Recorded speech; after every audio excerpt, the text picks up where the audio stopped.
Hello friend, welcome to our YouTube channel basic knowledge of pharmacy. Friends, आज हम intra cellular accumulation के बारे में देखने वाले हैं। The normal cell accumulate abnormal amount of substance either for temporary और परमानेंटली। नॉर्मल सेल जो होती है वह अपने अंदर एबनॉर्मल अमाउंट में सब्सटेंस को टेम्पररी टाइम या फिर परमानेंटली के लिए स्टोर कर लेती है, जिसे ही इंट्रा सेलुलर एक्यूमुलेशन कहते हैं। इसका सीधा सा एग्जांपल है पिंपल, जिसमें वाइट कलर के या फिर येलोइश पस जो होते हैं वो उसमें फिल हो जाते हैं, वो इंट्रासेलुलर एक्यूमुलेशन का ही एग्जाम्पल है।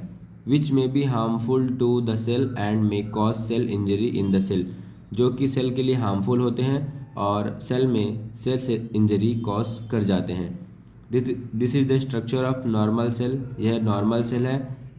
जब कोई सेल जो होती है अपने अंदर एबनॉर्मल अमाउंट में सब्सटेंस को इकट्ठा कर लेती है, तब इस प्रकार की स्ट्रक्चर बनती है और यह है एबनॉर्मल सब्सटेंस।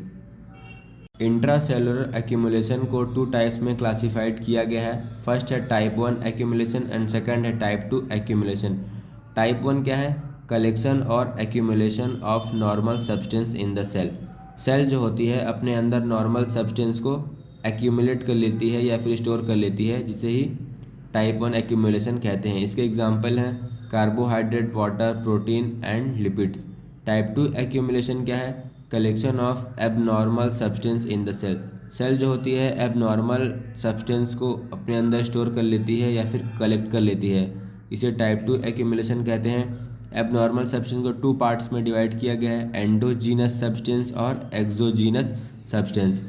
एंडोजीनस सब्सटेंस के एग्जाम्पल है fatty changes in the liver. जब लीवर में फैट स्टोर हो जाता है या फिर लीवर में फैटी चेंजेस आ जाते हैं, यह एंडोजीनस सब्सटेंस का एग्जाम्पल है। और एक्सोजीनस सब्सटेंस के एग्जाम्पल हैं viral, bacterial, fungi and parasites. When enter exogenous substance inside the cell, they cause accumulation। जब यह एक्सोजीनस सब्सटेंस जो होते हैं सेल में एक्यूमुलेट हो जाते हैं या फिर सेल में इंटर हो जाते हैं, तब यह एक्यूमुलेशन कॉज कर जाते हैं।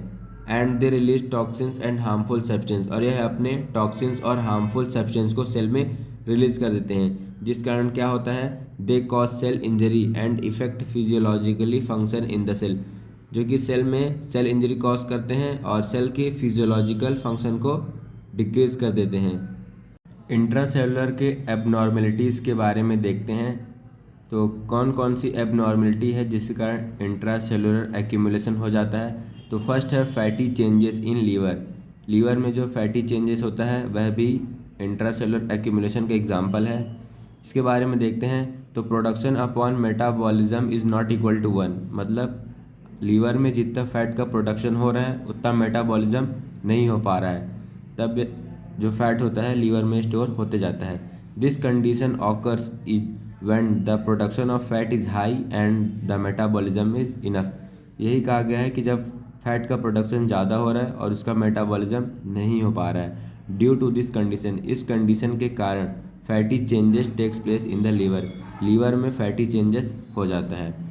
दूसरा जो कारण है accumulation of mutated protein antitrypsin. यह लीवर है, जब इसमें म्यूटेशन होता है मतलब प्रोटीन की नेचर में चेंज आ जाता है, तब protein start formation of antitrypsin. Protein जो होती है एंटीट्रिप्सिन के फॉर्मेशन को स्टार्ट कर देती है।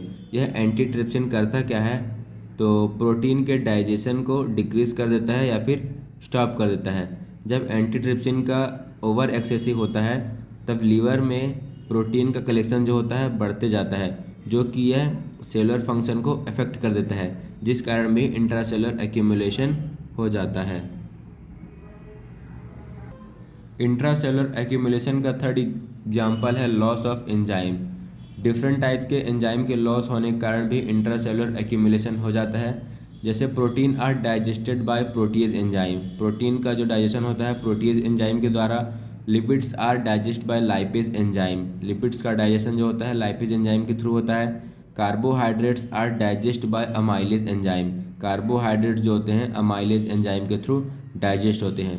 When decrease specific enzyme then start accumulation, जब इस प्रकार के स्पेसिफिक एंजाइम जो होते हैं डिक्रीज हो जाते हैं, तब एक्यूमुलेशन जो होता है कॉज हो जाता है। फोर्थ एग्जाम्पल है accumulation of silica particles. Silica particles के एक्यूमुलेशन है। लंग सिलिकोसिस एक डिसीज़ है जो कि किस कारण होती है, तो disease cause due to silica particles, silica particles के कारण यह डिसीज़ हो जाती है। Thank you.